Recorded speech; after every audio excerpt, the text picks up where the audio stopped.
हाल ही में अमेरिका के पूर्व राष्ट्रपति डोनाल्ड ट्रंप का बयान बहुत ही चर्चा में चल रहा है। मेरा नाम है सुमित तिवारी और आप देख रहे हैं अनऑफिशियल इंडियन लीडर। साथियों, राजनीति में मतभेद हो सकते हैं, विचारधाराएं अलग हो सकती हैं, लेकिन जब बात भारत की संप्रभुता, सुरक्षा और वैश्विक सम्मान की बात आती है, तब पूरा देश एक साथ खड़ा होता है। एक विपक्षी आवाज होने के बावजूद मैं यह मानता हूं कि अंतर्राष्ट्रीय मंच पर भारत की स्थिति आज पहले से कहीं अधिक मजबूत हुई है। और यही कारण है कि दुनिया की बड़ी शक्तियां अब दक्षिण एशिया को केवल पाकिस्तान के नजरिए से नहीं, बल्कि भारत की शक्ति और स्थिरता के नजरिए से देखने लगी। हाल ही में अमेरिका के पूर्व राष्ट्रपति डोनाल्ड ट्रंप, जो कि अपने चाइना के दौरे पे गए हैं, उनका एक बयान ही बहुत तेजी से चर्चा में आ रहा है। उन्होंने कहा है कि भारत और पाकिस्तान के बीच तनाव के समय उन्होंने सीज फायर कराने में भूमिका निभाई और यह भी दावा किया कि पाकिस्तान की तरफ से बहुत ज्यादा दबाव था।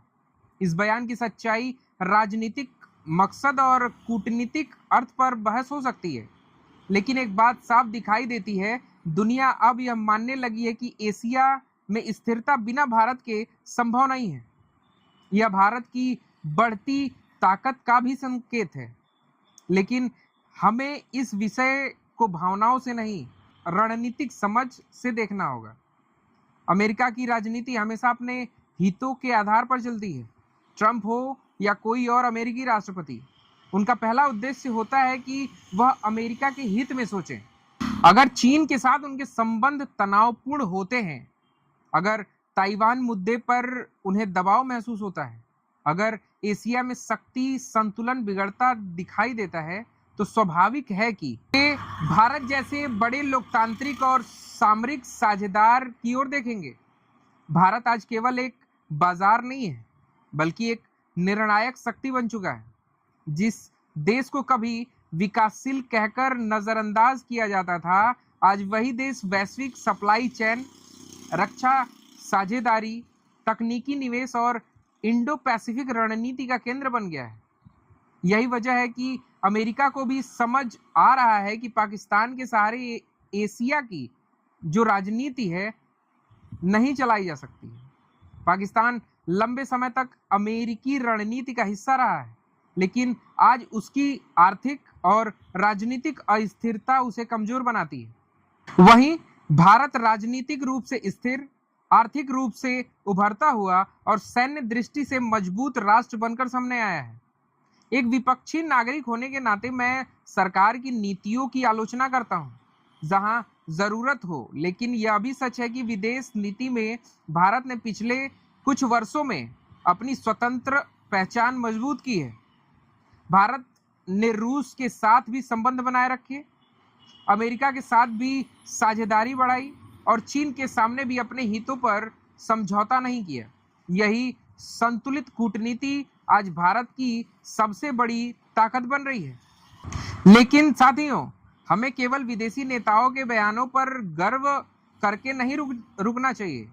असली सवाल यह है कि क्या यह वैश्विक सम्मान भारत के आम नागरिक के जीवन में बदलाव ला पाएगा या बदलाव ला रहा है, इसकी पुष्टि भी करनी बहुत जरूरी है। अगर दुनिया भारत को मजबूत मान रही है, तो उस ताकत का लाभ देश के किसान, जवान, मजदूर, छोटे व्यापारी और बेरोजगार युवा तक पहुंचना चाहिए। विदेश नीति की सफलता तभी पूरी मानी जाएगी जब गांव का युवा भी महसूस करे कि उसका देश केवल दुनिया में सम्मानित नहीं, बल्कि उसके जीवन को भी बेहतर बना रहा है। आज जरूरत है इस बात की कि हम राष्ट्रवाद को केवल नारों तक सीमित न रखें। मजबूत राष्ट्र वही होता है जहां सीमाएं सुरक्षित हों, लेकिन साथ ही शिक्षा मजबूत हो, स्वास्थ्य व्यवस्था भी मजबूत हो, रोजगार के अवसर बढ़े और लोकतंत्र से सवाल पूछने की आजादी जो है वो भी सुरक्षित रहे। मैं यह भी कहना चाहता हूं कि भारत की ताकत किसी व्यक्ति, पार्टी या एक सरकार की देन नहीं है। यह ताकत 140 करोड़ भारतीयों की मेहनत, सेना के साहस, वैज्ञानिकों की प्रतिभा, किसानों के पसीने और लोकतंत्र की जड़ों से बनी है। सरकारें आती और जाती रहेंगी, लेकिन भारत हमेशा सर्वोपरि रहेगा। जहां तक अडानी से जुड़े मामले की बात है, उस पर भी हमें भावनात्मक प्रतिक्रिया के बजाय संस्थागत पारदर्शिता की मांग करनी चाहिए। अगर किसी उद्योगपति पर आरोप लगते हैं और बाद में कानूनी प्रक्रिया में राहत मिलती है, तो जनता का अधिकार है कि पूरी प्रक्रिया पारदर्शी हो।